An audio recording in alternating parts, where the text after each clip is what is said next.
Series 93-106, items 1 through 59 was perhaps. A pizza slice said to a man, "After me, expectation." A third slice said, "After me, the joy of physical existence." A fifth piece said, "After me, satisfaction." And a seventh slice said to him, "After me, routine consciousness." Change in behavior will not cause change in consciousness.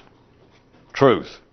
The only change in behavior that will stimulate change in consciousness is a change in what one eats. Truth. The diet of this planet is sorely and strictly limited. How long can you beat around the bush? How long do you expect to live?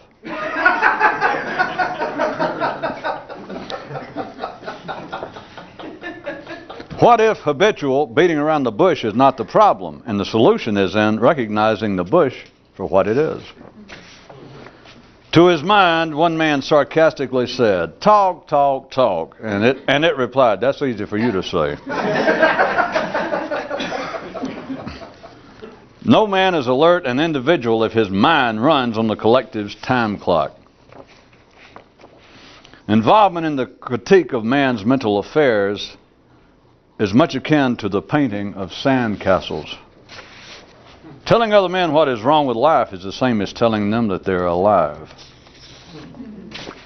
The reason that the stages of one's life are important to the ordinary and shouldn't be to a thinker is that they're the supreme form of transportation, which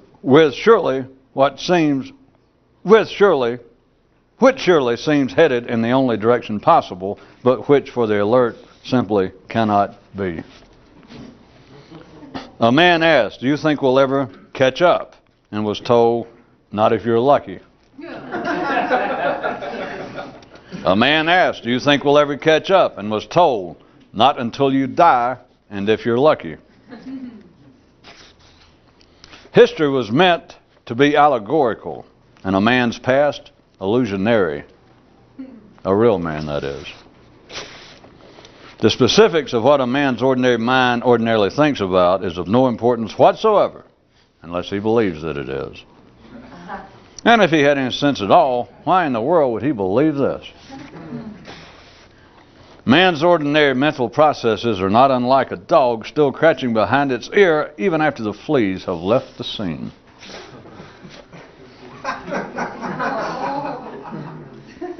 A man's mind said to him, "Myths, religion, and moral ideas are more important than ones about sports and sex." And the man thought, "Why should I seriously entertain notions from an obviously biased source?" The output of the mind is limited to a finite number of possibilities, which infinitely all weigh and taste the same. The extremes are not tolerated, for they're the most likely to tell the truth about one another.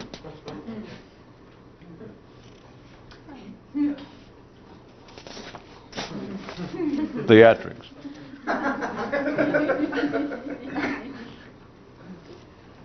That's me waiting on an Oscar.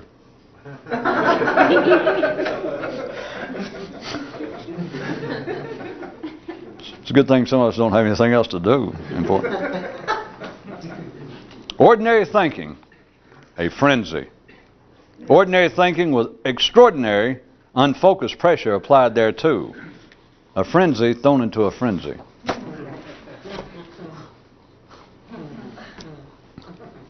A reasonable human question. My mind can already think for me. Why should I try to do anything more? An undeniable benefit of not trying is not having to find out that something can't be done.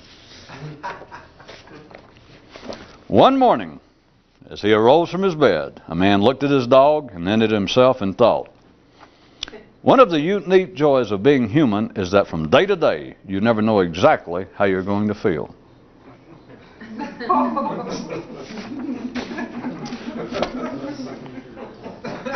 In the beginning, hormones can make you feel like you're in charge. In the end, they can make you feel like you've been bushwhacked. Somewhere amidst all this lurks an alert mind. Drop your pants, but never your guard.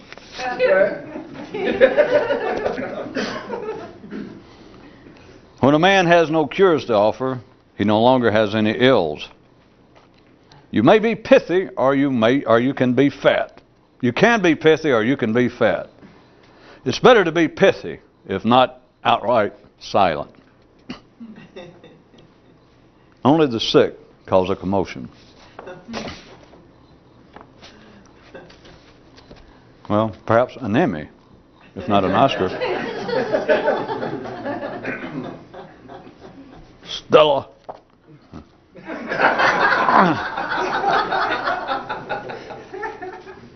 Once this man began to clearly comprehend the routine structure and operation of human mental processes, he began to think in a never-ending series of addendums, asides, postscripts, and footnotes. The problem of catching up is no problem at all if one sees that there is nothing to catch up to. One man told his mind, okay, damn it, go ahead, sing, count, converse, see if I care. And did it? And did he? Trying to be more willfully conscious is like trying to continually take your pulse, and your pulse won't stay still. One man found on extrinsic drugs, he could think better. What kind of thinking is that? Without a certain sense of urgency, man's mind will not properly operate. Man's mind will provide a sense of urgency.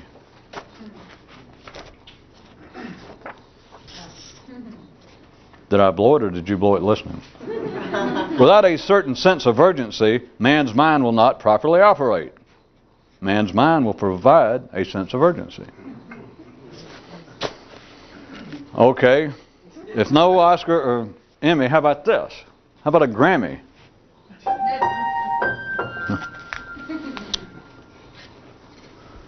One man found that if he removed his clean clothes from the dryer one by one, he was prone to drop them in the dirty floor. He cured this by taking them all out all at once. The mind will make you fight what is ultimately a losing battle by making you fight a continual one.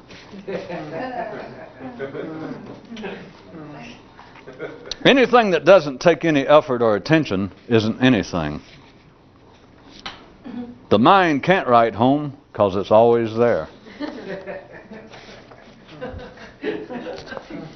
The mentally alert will eventually ask themselves, how long must I defend this operation, this position which I did not build and whose value to me remains unclear?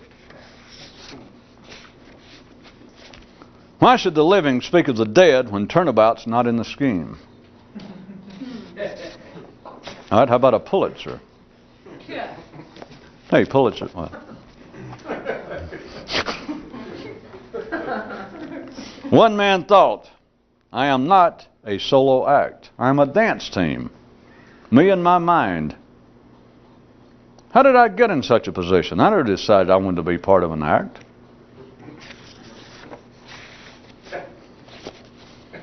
What makes a thinker sicker than the past? The muddled present.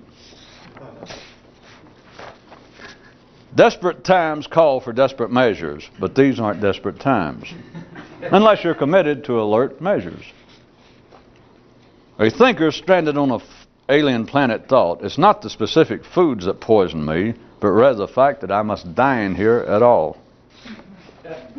For lunch, one man looked in the mirror and said, ah, human pie.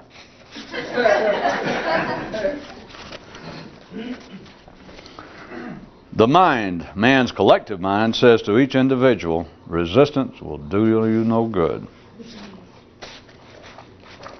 One man added some originality to his melancholy and now says he has a head like a melon and a face like a Scotty.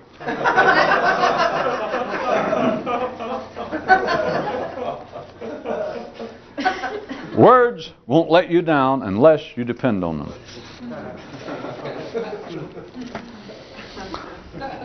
Love of kin keeps wolves from depression. A real man is on his own. You can insult your mind, you can argue with your mind, you can encourage your mind, but it's all the same.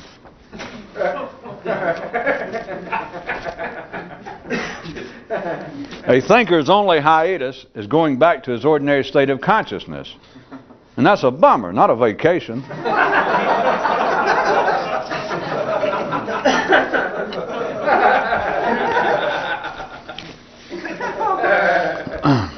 Helping defend the collective's goal line while trying to stay individually sane is what makes men think that if today is not like yesterday, something is wrong. Man's fear of death is fear of change, intellectual change. You can't frighten life. If you can't frighten life, why would you do so to yourself?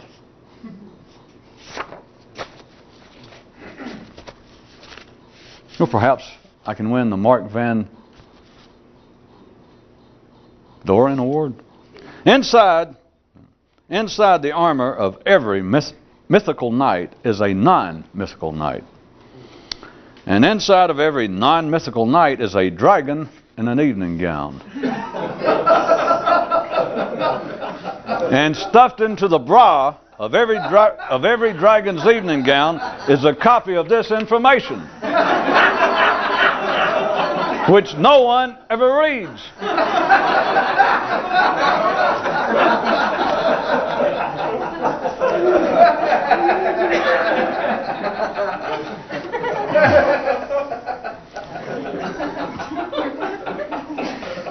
No one who doesn't want to be a real person is ever forced to. If there is such a thing as will, and thus willpower, the only example would be mental. Plethora of plethoras saw one man.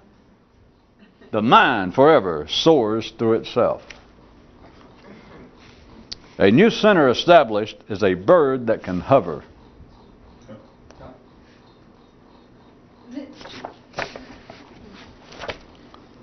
Man watches the clock of urgency while life runs out of nothing. The collective's interest is in man's mind. Any attention to consciousness is the individual's responsibility. We're all being held down and tortured, but no one actually cares save those who believe that we're being held down and tortured.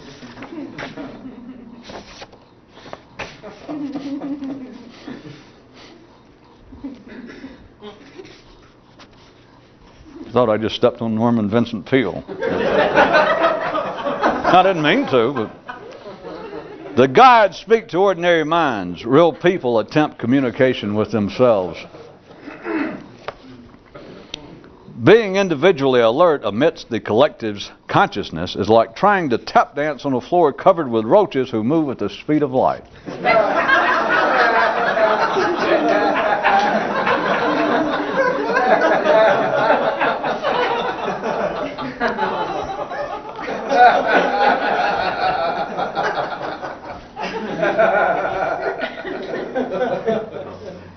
Did I neglect to mention again tonight that none of these were meant to be funny?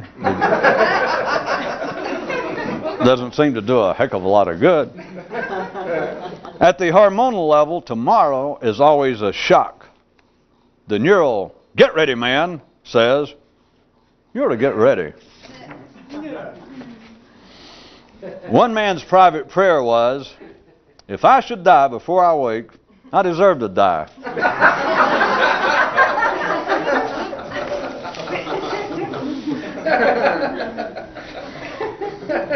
The bullseye of the alert's target remains as ever-changing as the angle of the sun, and yet as certain.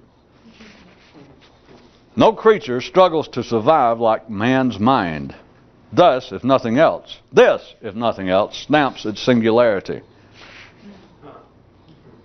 No creature struggles to survive like man's mind. This, if nothing else, stamps its singularity. One man thought, if I'm so smart, why can't I stop? What the mind can say in 20 words, consciousness says in none. Then neo-consciousness says in some what seems like even less than none. A man thought, I have a terminal disease.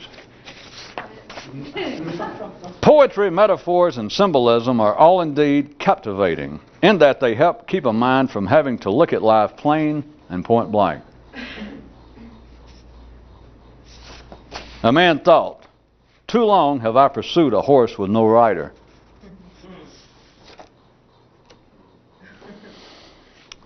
Then followed the thought, I was at first found, captured, then apparently set free. What I now seek is my own liberating return. Come home, old dear, come home, I say. For the sake of completeness, I should tell you that there was an alternative. This was the last item, but there was an alternative version of this that said, I was at first found, captured, then apparently set free. What I now seek is my liberating return. Come home, you bastard, come home.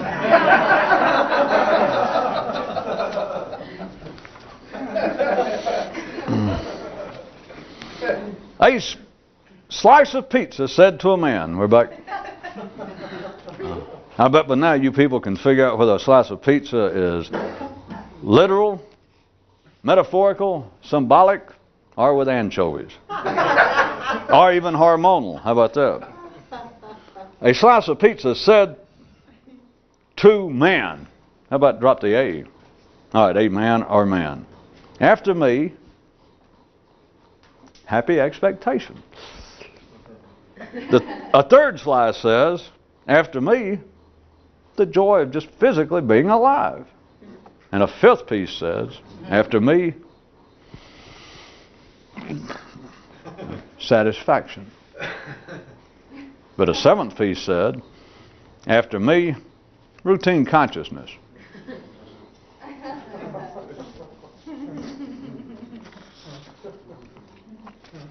Due to a lack of any request or demand, we won't try to analyze that one whatsoever.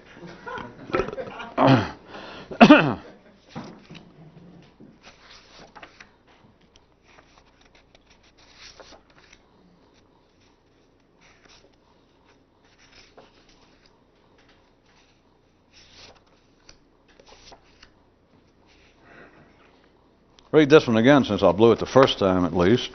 At least read it again, that is. The reason that the stages of one's life, remember I put that in finger things because that's the kind of term that people use. The stages of a man's life. The reason that the stages of one's life are important to the ordinary, but shouldn't be to a thinker, is that they are the supreme form of transportation, which surely seems indeed the only direction possible, but which for the alert simply cannot be. The stages of one's life, people can debate. Paul Anka can write songs for Sinatra.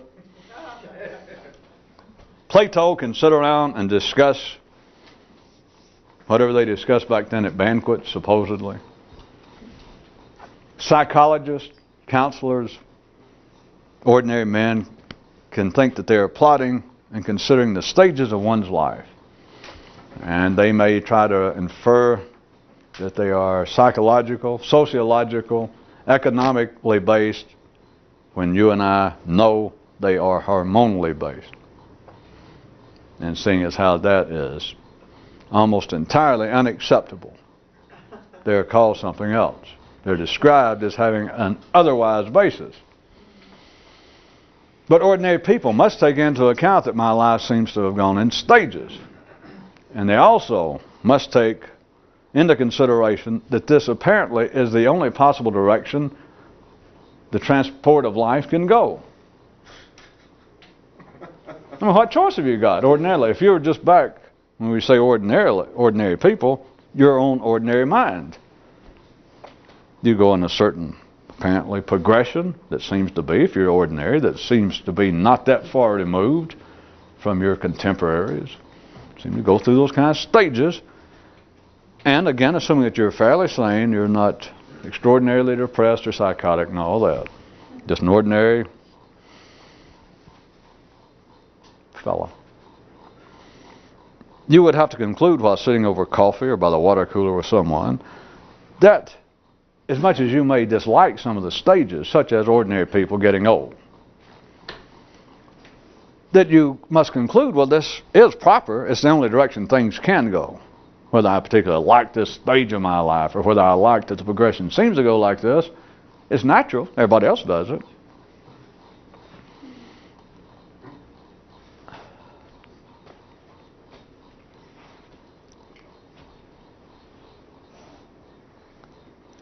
Is that really much of an answer? Is that much of a piece of information if someone was trying to do something extraordinary to go, well, why fight the inevitable? Why argue with the inevitable? See, if you're ordinary, all of that's true. And you could attempt to be a leader of ordinary thinkers and people and point out to people, don't waste your time. Regardless of what Leonard Lowe said or whoever the hell it was. Not Leonard Lowe. It's all right. It's all right to sing and dance on Broadway, but don't go dreaming impossible dreams. That ain't too bad, but I advise not to. But especially don't go fighting unbeatable foes. Where else would such a concept come from other than Manhattan? So you could tell ordinary people, and they tell themselves, don't waste your time fighting the inevitable. And at that level, that has got to be one of the benchmarks of sanity, although it is not put in those words. But that's at the heart. It's right in the center of all sorts of religion and ordinary common sense. Colloquial wisdom is, don't fight the inevitable. You got to face up to what life is eventually. How about on another level, though? See, it's at the ordinary level, people believe they know what the stages of life are. They believe that they know what the inevitable is. That's why they like to talk about it.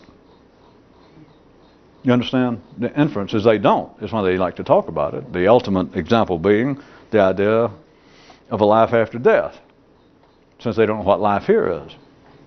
So what better way to get distracted than to talk about, oh boy, just wait till we die and know it all. That is a safe hobby. Mental hobby is to say, well, just wait till we die. That's some of we've been good, decent people and followed some philosophy or some religion. Just wait till after we die, we'll know it all. The part they don't say is, in contradistinction to the fact that now we don't know squat. Just because something apparently is inevitable, just because something apparently is the natural course of life, at the ordinary level, are you going to let it go at that? I will answer for anybody who is still intellectually and otherwise alive. The answer is no, or you wouldn't be doing this. Now, who knows who's going to win? You can say, well, the grave's going to win. Jesus, depress us all. I mean, if you're not dead, why bring that up?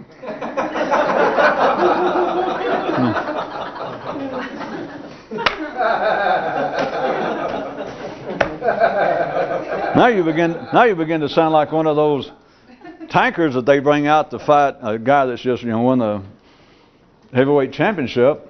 Second or third bout, they'll dig up somebody from Tuscaloosa that you never heard of, and just because he made it to the 14th round, I mean, is he going to be dumb enough? Just an ordinary pugilist to go, well, wait a minute. The 15th round, I know I'm behind anyway. Hey, I'll let him knock me out.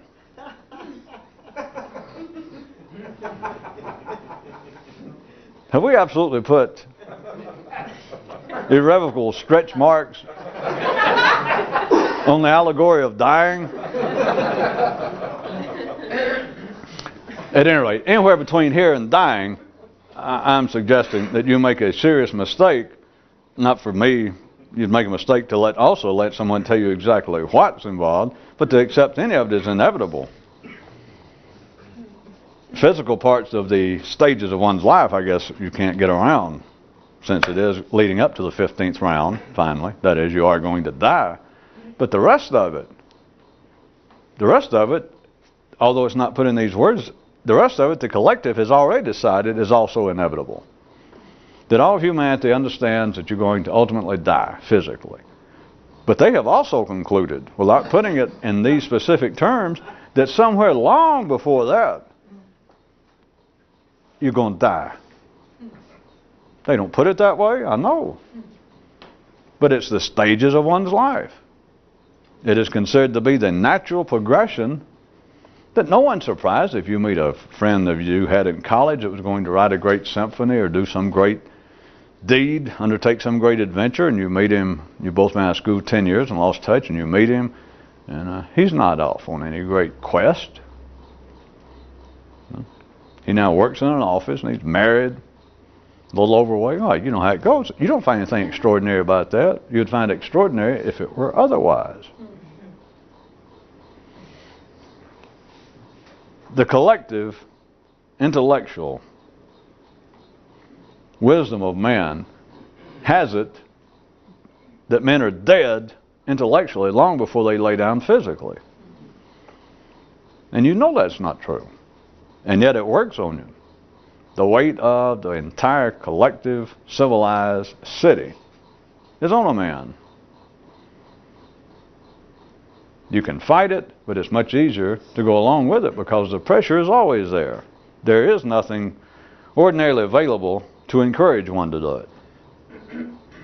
But contraire, there is at every corner, every person almost in the world, everything said, there's always just close at hand. All you got to do is try and go, Jesus, boy, it's hard to try to do so-and-so. Or you ever try to do, and the whole world will stand right there, a stranger at a bus stop, the whole world will go, forget it.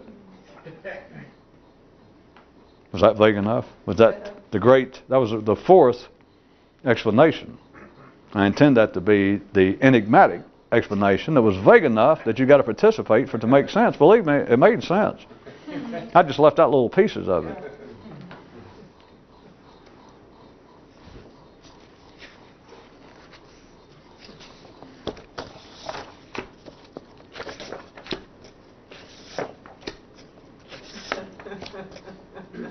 How's it? If you don't understand the system, at least get it in order.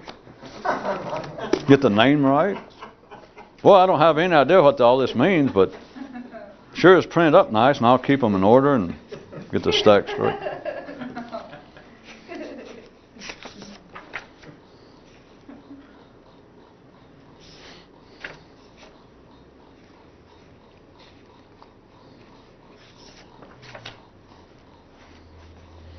Man's ordinary mental processes are not unlike a dog still scratching behind its ear even after the fleas have left the area.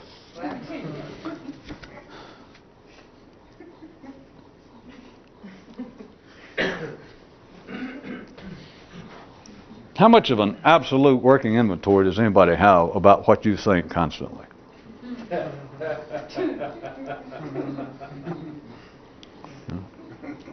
Somebody, anybody could, that had any interest, could talk about that matter forever. And if you had nothing better to do, I guess you could find it of interest, or you might think about it like, boy, that is curious.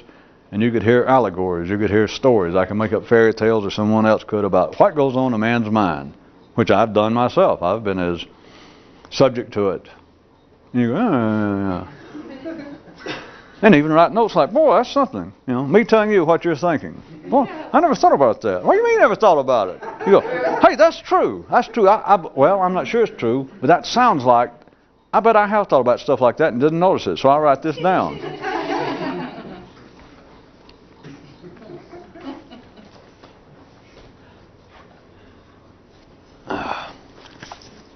Well, I was going to try to get more right in your face, so let me back up to the one I just skipped.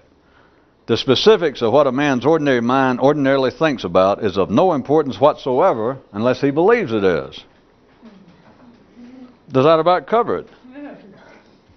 All of the dreams and ideas have been written about that you may have thought about, and all of the notions of expanding one's consciousness, becoming enlightened, being able to see into the depths of reality through drugs or through whatever process, is what?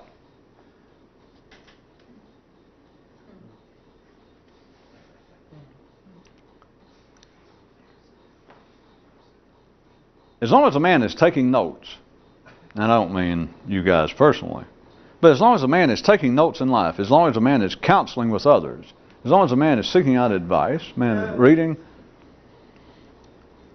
he takes a matter of what he thinks to be of some importance. And here we're into the ever-efficient atomic merry-go-round. And as long as he does that, he'll keep thinking the same things. There is built in also to those who apparently are intellectually / verbally inclined at the ordinary level, that make notes to themselves and write down outlines and things they want to think about and keep books. They lose them periodically. They move and they get misplaced. They forget where they put them. You know why? I'm making it simple, but so what? Because if they went back 20 years later and they could see objectively, clinically, they would go, wow, 30 years and I don't know anything more than I did.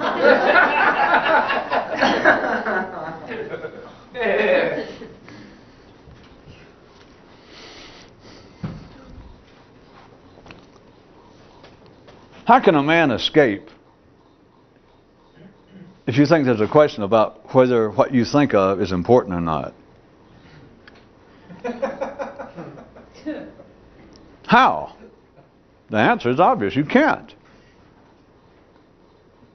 At the ordinary level, though, then you would have to say, to hold on to your own sanity, you'd have to say, well, I'm working on it, though. I'm trying to weed it out.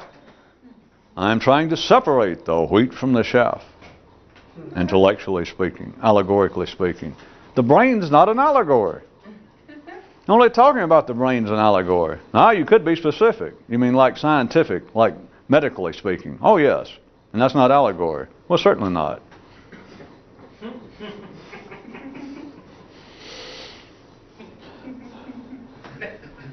As long as there's a question, and at the ordinary level there always will be a question, regarding the quality of what one thinks, the propriety, the correctness of it, and the lack thereof, and the opposition thereof. How can one escape? One cannot. Period. Why do we have to deal around with all this pseudo-archaic? How can one escape? I submit that one cannot. You can talk like that forever. You can talk like that yourself. You could even write it down and think, boy, I'm glad I thought of that. I'm getting better. And write that down like that's the kind of thing to think about. Like, can I ever think my way out of this? You don't need to think about it anymore. You can't.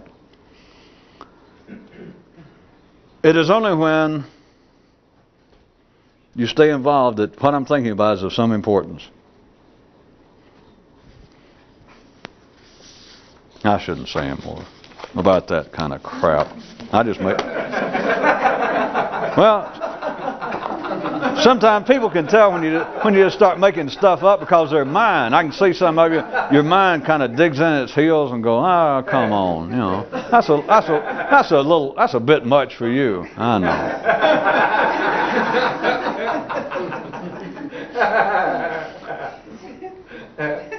Speaking for that kind of person that might hear that kind of mind could say, well, that is a bit much. You're right. You know, that's either, it's pretty simple. That's either patently untrue, or else it is so true that it is the door out. Don't take a goddamn note. Don't write that down. Oh, and I need to. Okay. A man's mind said to him, myths, religious and moral ideas are more important than ones about sports and sex. And the man thought, should I seriously entertain notions from an obviously biased source? I said his own mind, but then you're back to this. Anyone who believes that they're the source of their own thoughts will believe anything.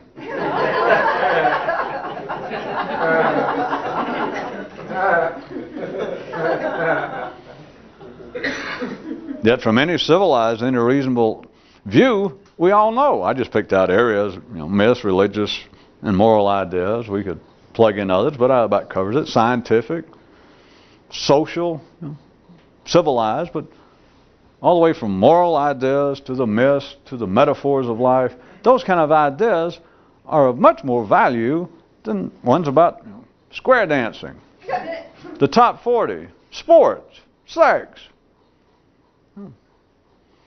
planting your garden. Right. Except this one man thought, wait a minute, why should I entertain those kind of notions? Because at the surface, on the surface, they're absolutely undeniable, undebatable. But he thought, wait a minute, even that may be true. That nothing in my ordinary thinking rebels against this. But wait a minute, why should I? Fill in his name. Why should I entertain notions from an obviously biased source? But then keeping up that which I said I shouldn't talk about anymore, if you can create kind of a new high ground, kind of a non-flabby land center, you realize that everything you ordinarily think is from a biased source. So this is just one example.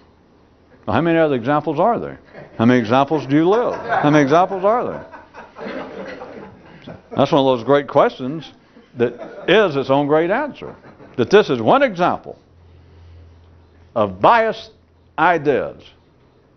That this man's mind, there could have been some human institution, been some other human, said certain ideas, such as religious ideas, ideas concerning morality and civilized behavior are more important, sorry, but they are more important than ideas about sports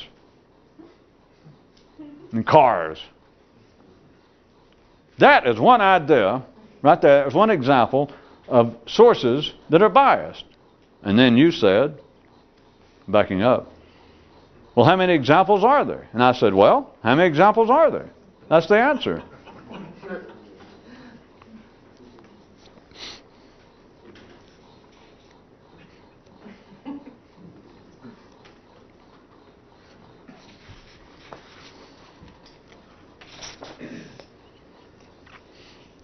Extremes, the extremes, are not tolerated, for they're the most likely to tell the truth about one another.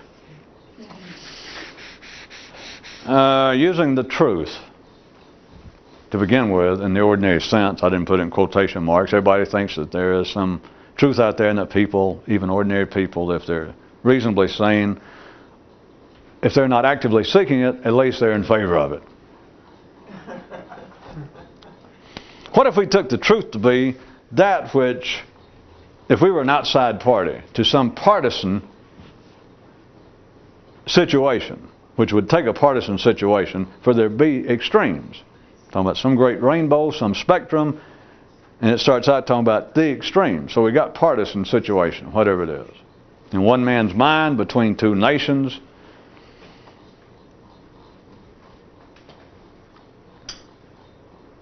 In this sense, what could the truth, what would be an alternative description of the truth? The truth would be one party seeing the other party's position closer. Would be one party realizing that neither party's maps, mental maps, perfectly fit reality. What do you hear of the extremes in any argument?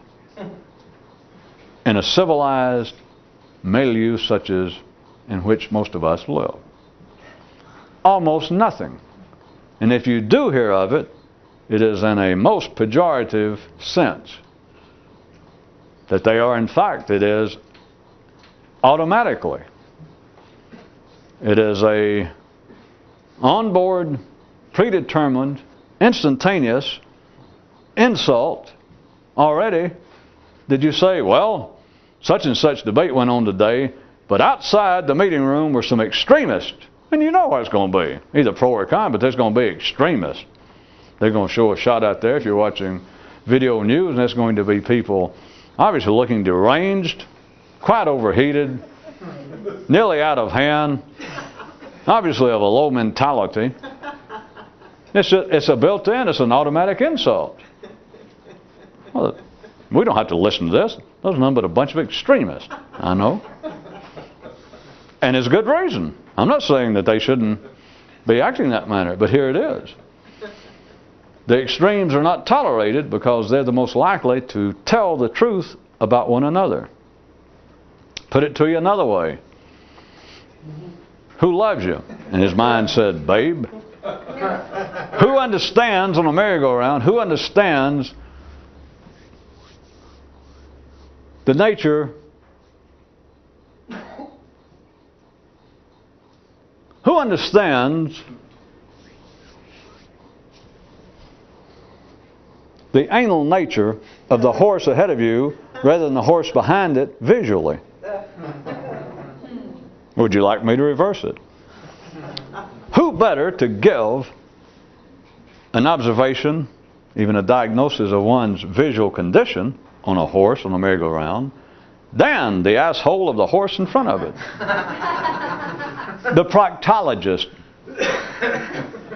horse in front of it.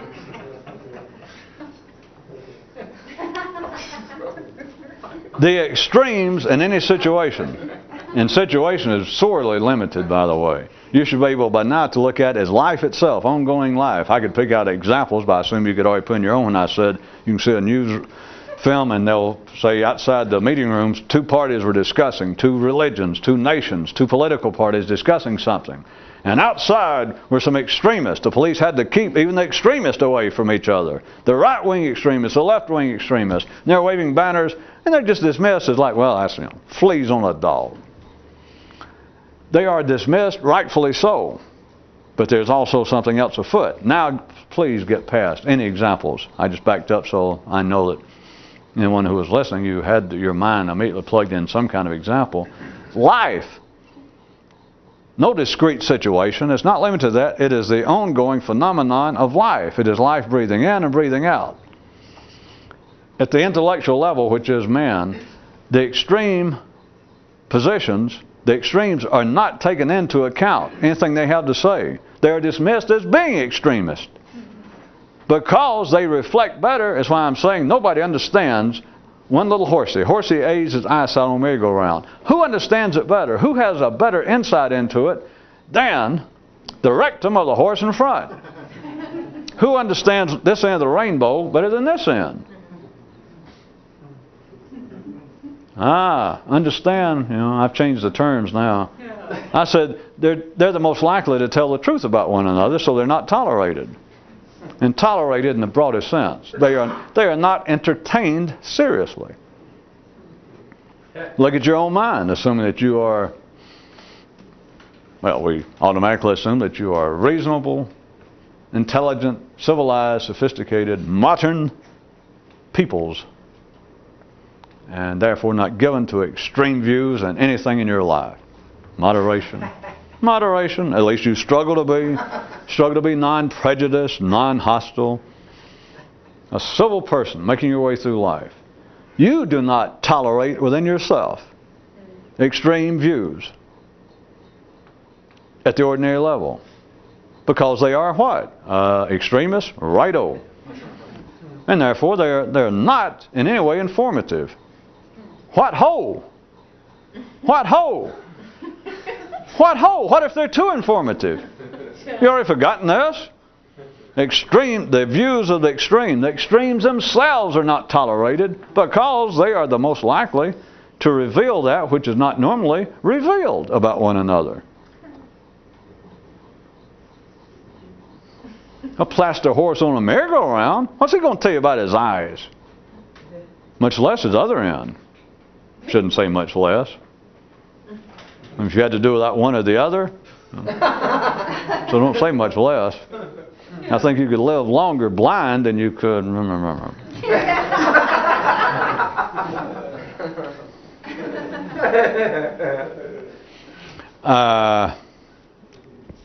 I'll leave it back to you. Is internally.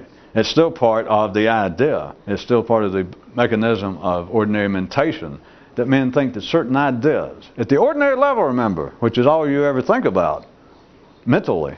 That's all the mind does. You can think about trying to think about things that are not ordinary, but you are still what? Thinking about them. Is it internally, in yourself, you dismiss all extremes? But you dismiss it on the basis that you think ordinarily that some thoughts are proper and some are not. What ho? Is that civilization I smell afoot? Trampling through my mixed metaphors and mashing up the turnip greens and scaring the ducks in the garden.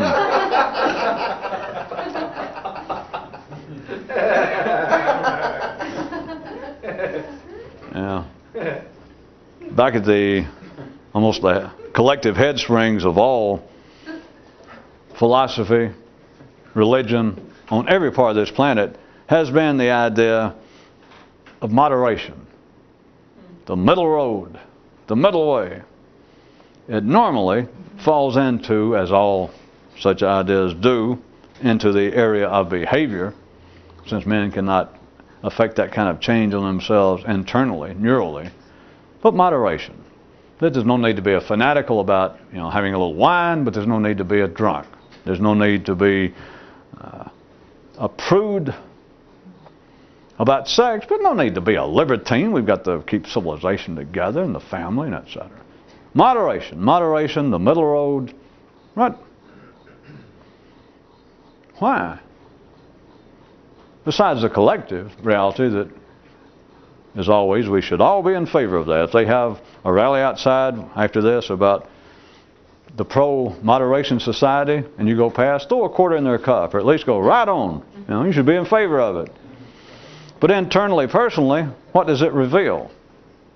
You mean besides nothing? Well, don't be extreme, sir. You don't.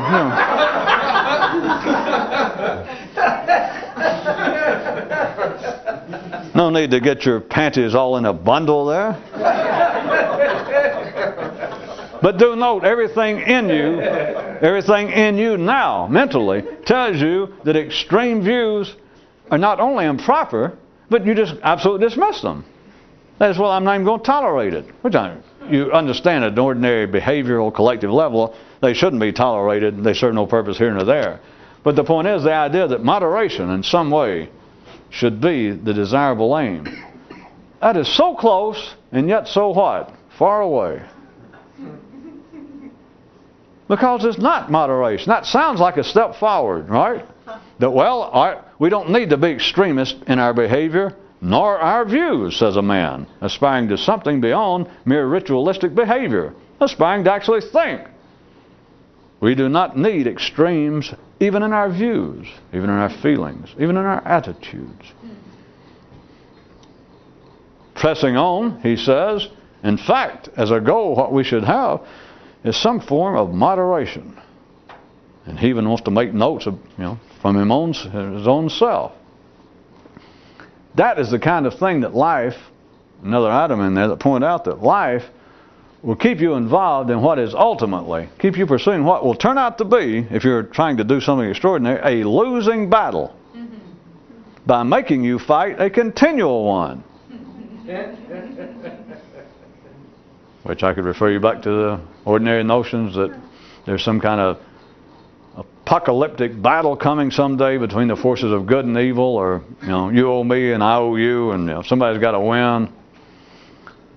It's the idea that ultimately there's a losing battle, and if it gets right down to it, ordinary people go, well, death. But thank God I'm a Baptist. In my spare time when I have, and so maybe I won't actually die. But in a sense, people do have the sensation, just somewhere, just a little beyond the pale of the hormonal level. They can just barely talk and get a sensation of what life is at the physical level. And it's this sensation that gets here that it is ultimately some kind of losing battle. And then they dismiss it. They can't do anything with it. But why is it a losing battle from a more expanded view? It is always a losing battle if life can keep you involved in a continual one. That's a losing battle. Forget death. Or forget some, if you got some idea worse than death, forget a losing battle somewhere in the future. It's a losing battle now, intellectually, if it keeps you involved with a continual one. I know that's not in books on warfare, but think about it. If we had to, in some way, come up, if we had to do our doctoral thesis here at West Point on something to do with warfare, we could come up with a whole new thing about an absolute fait accompli losing battle. And let some tactician instructor say, wait a minute, there's no such thing as an absolute sure bet in matters militaire, and you go contraire, militaire, hair, militaire.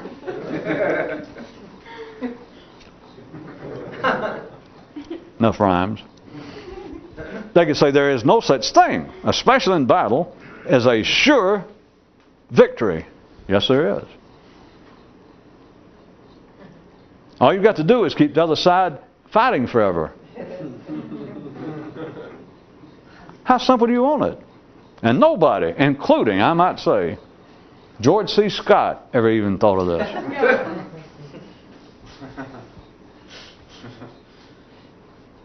It is a losing battle on their part, whoever they are. You mean us? Well, they. It is a losing battle, and there's no way out. It is a foregone conclusion. The case is closed. It is a losing battle if you can keep them fighting forever. You see why nobody ever thought of it? As always, because if it was an ordinary person, they go, wait a minute. It might take them just a minute to get over that kind of brain cramp, and they go, well, gee, you're right. But then they won't say something real nasty to you about, what the hell does that mean? But at first, a few people, it might strike them like, wow. But then as always, after a while, it's nothing. But you have got a losing battle situation established if you can keep the other person fighting forever. Forget the idea of who wins. As long as they're fighting a continual battle, it's a losing battle.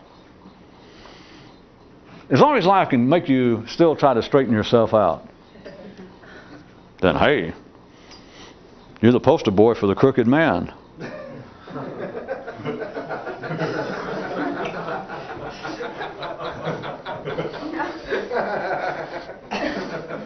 Of course, I still managed again in 55 minutes or so not to tell you what I could have told you.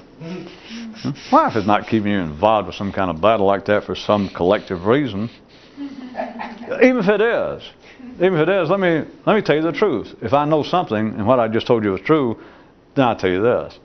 The answer is not out there. In any manner, not even physically, not metaphorically. It's not out there. There's nothing to look for. Oh, there's something to look for if you're going to do that. But if you keep looking, it's a losing battle, don't you understand? You've got to finally bloody see it. I say, what was I thinking about?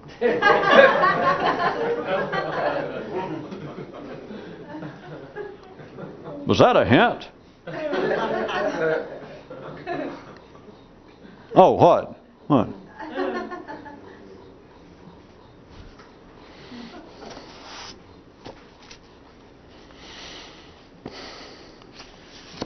Now faster than Clark Kent can stuff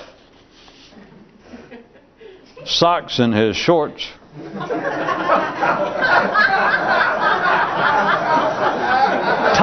Tights, I'm sorry, tights.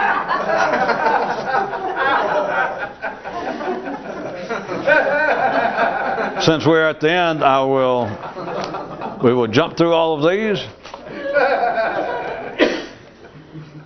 Faster than a speeding cartoonist on amphetamines and pick up the last ones. One man thought, if I'm so smart, why can't I stop? There are three here alternating the last six of a man thought. So-and-so. You'll hear, a man thought, if I'm so smart, why can't I stop? Since I made this man up. may I tell you that he is thinking. He is representing exactly what we were just talking about for the last 55 minutes. A man thought, if I'm so smart, and you're only smart mentally, not consciously, not individually. Man's only smart collectively. You're only smart mentally. And the collective is what runs the mind. The collective is what runs the mind. The collective is what makes man think that he ate here. It's what man makes him look down and go, I'm bruised and I got it around here somewhere. And if you say, no, you didn't. No one can ever find where their bruise came from. I can prove it to you. Historically, no one can. I can prove that you don't know. And you're left with what? If you try to do it to somebody, they have to go, well, screw all that. Wow, I got to go. You can't go anywhere. A man thought, if I'm so smart, if I am so mental, why can't I stop? This has a certain rhythm, which I don't know what you call it the first time, and it's not as enigmatic as it sounds. I'll try it again. What the mind can say in 20 words, consciousness says in none. Then neo-consciousness says in some what seems like even less than none. A man thought, I have a terminal disease. Poetry, metaphors, and symbolism are all indeed captivating, in that they keep a mind from having to look at life plain and point blank. A man thought, too long have I pursued a horse with no rider.